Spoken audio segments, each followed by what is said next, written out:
Hello दोस्तों। तो स्वागत है आपका द हॉरिफिक वैली में। इमेजिन कीजिए कि आप अपनी फैमिली के साथ एक न्यू बंगलो में शिफ्ट हुए और आपको पता चलता है कि आप ही के बड़े से घर के बेसमेंट में आप ही के बीच कुछ ऐसा रहता है जिसे देखा तो नहीं जा सकता मगर सिर्फ महसूस किया जा सकता है।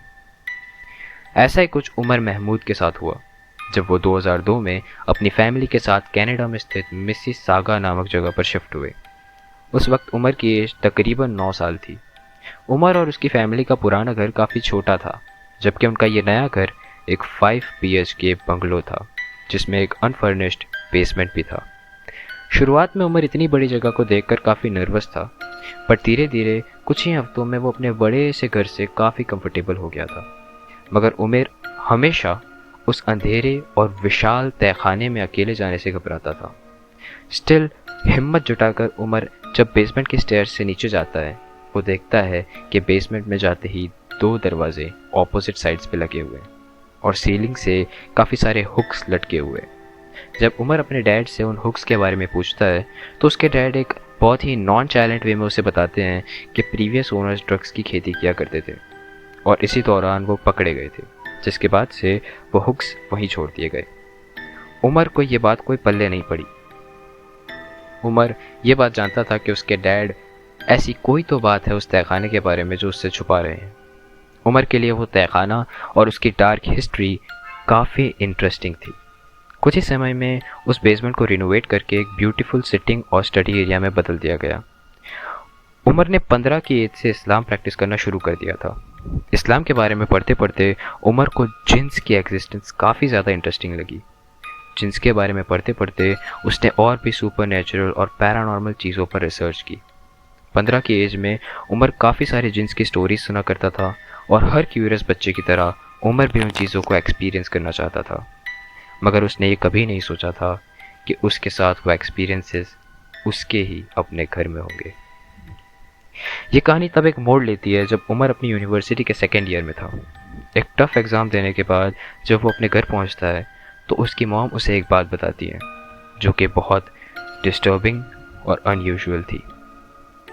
जब उमर की बहन सकीना बेसमेंट में डोर क्लोज करके पढ़ाई कर रही थी, तब उसने दरवाजे पे ज़ोर ज़ोर से लगातार नॉकिंग की आवाज़ सुनी, जबकि दरवाजे पे कोई था ही नहीं। डर के मारे सकीना भागकर ऊपर जाती है और अपने पेरेंट्स को सब कुछ बताती है। उसके पेरेंट्स उसे समझाते हैं कि ये सब उसके एग्ज़ाम के स्ट्रेस के कारण एक वहम हो सकता है, मगर फिर सकीना एक ऐसी बात बताती है कि सबके पैरों तले ज़मीन खिसक जाती है। सकीना बताती है कि वो नॉकिंग डोर की बाहर वाली साइड से नहीं थी। ऐसा फील हो रहा था कि कोई रूम के अंदर से ही डोर को नॉक कर रहा था, मगर कोई भी चीज़ नज़र नहीं आ रही थी।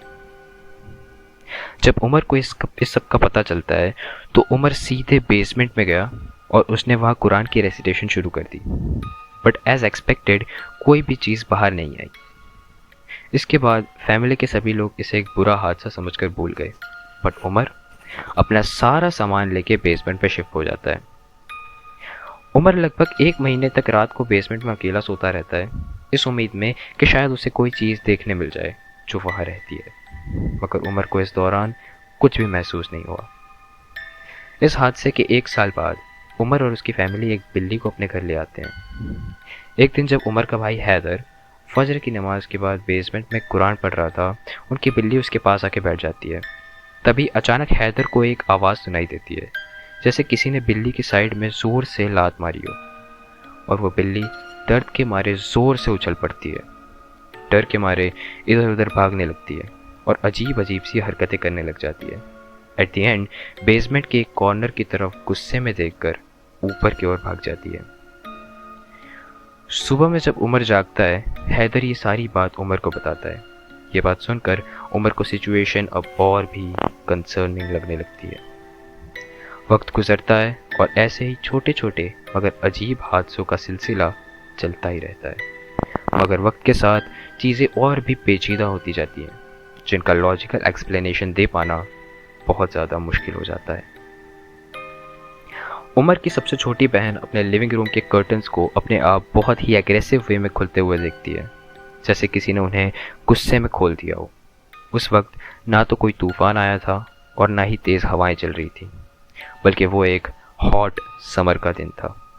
इस सब के बाद उमर और उसकी फैमिली को ये यकीन आ चुका था कि इस घर में कोई तो है जो उनकी इजाज़त के बगैर उनके ही घर में रह रहा है। अब तक इस फैमिली के साथ जो कुछ भी हादसे हुए वो सब या तो इनडायरेक्टली हुए थे या तो बस महसूस किए गए थे, मगर अब जो हुआ वो सुनकर मेरे भी रोंगटे खड़े हो जाते हैं। एक दिन जब उमर यूनिवर्सिटी से घर आया, उसने अपने मॉम को ऐसी सिचुएशन में पाया जैसे उसने उन्हें कभी नहीं देखा था। उसकी मॉम बहुत ज़्यादा डरी हुई थी, इतना ज़्यादा कि उनकी ज़बान से एक शब्द तक निकल नहीं रहा था। उमर ने उन्हें कंसोल किया और उनसे पूछने पे उन्होंने उमर को एक ऐसी बात बताई कि जिसे सुनकर उमर की हार्ट बीट जैसे 2 सेकंड के लिए रुक से गई। उन्होंने उसे बताया कि वो ड्राइंग रूम में सो रही थी जब उन्हें एक ऐसा महसूस हुआ कि कोई तो उन्हें दरवाजे से देख रहा है। वो जानती थी कि ये कोई सपना नहीं है। जब उन्होंने दरवाजे की तरफ देखा तो वहाँ एक अननोन छोटा बच्चा खड़े खड़े उन्हें घूर रहा था। जैसे ही उनकी नज़र उस पर पड़ी, वो बच्चा भागते हुए उस अंधेरे बेसमेंट में चला गया। इसके बाद उमर की मॉम अपनी जगह से हिल तक नहीं पा रही थी जब उन्होंने किसी को बेसमेंट की स्टेयर्स से ऊपर आते सुना। वो फुटस्टेप्स किसी एक इंडिविजुअल के नहीं थे, बल्कि ऐसा लग रहा था जैसे कि पूरा ग्रुप सीढ़ियों से ऊपर आ रहा है। जब उमर की मॉम ने देखा तो उन्हें पतली और लंबी लंबी फिगर्स नजर आईं, जिन्होंने पूरा काला नकाब पहना हुआ था। उनमें से एक ने बड़ी अजीब सी आवाज़ में उमर की मॉम से कहा कि वो सब जिन्स हैं और उनके ही घर में रहते हैं। वो उनके छोटे बच्चे के बिहेवियर के लिए माफ़ी मांगना चाहते थे। उन्होंने कहा कि अब से दोबारा हमारी तरफ से कोई भी प्रॉब्लम नहीं होगी।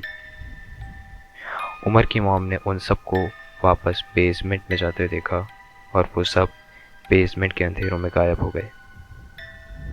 उमर की मॉम ने बताया कि वो फिगर आसानी से 7 फीट से भी लंबी थी।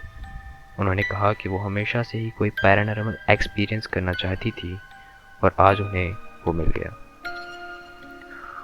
उमर की मॉम फ्रिक्वेंटली बताती थी कि जब वो मिडनाइट में प्रेयर के लिए जागती थी, उन्हें बेसमेंट से एक रिदमिक हमिंग साउंड सुनाई देता था, जो कि कुरान के रेसिटेशन के जैसा लगता था।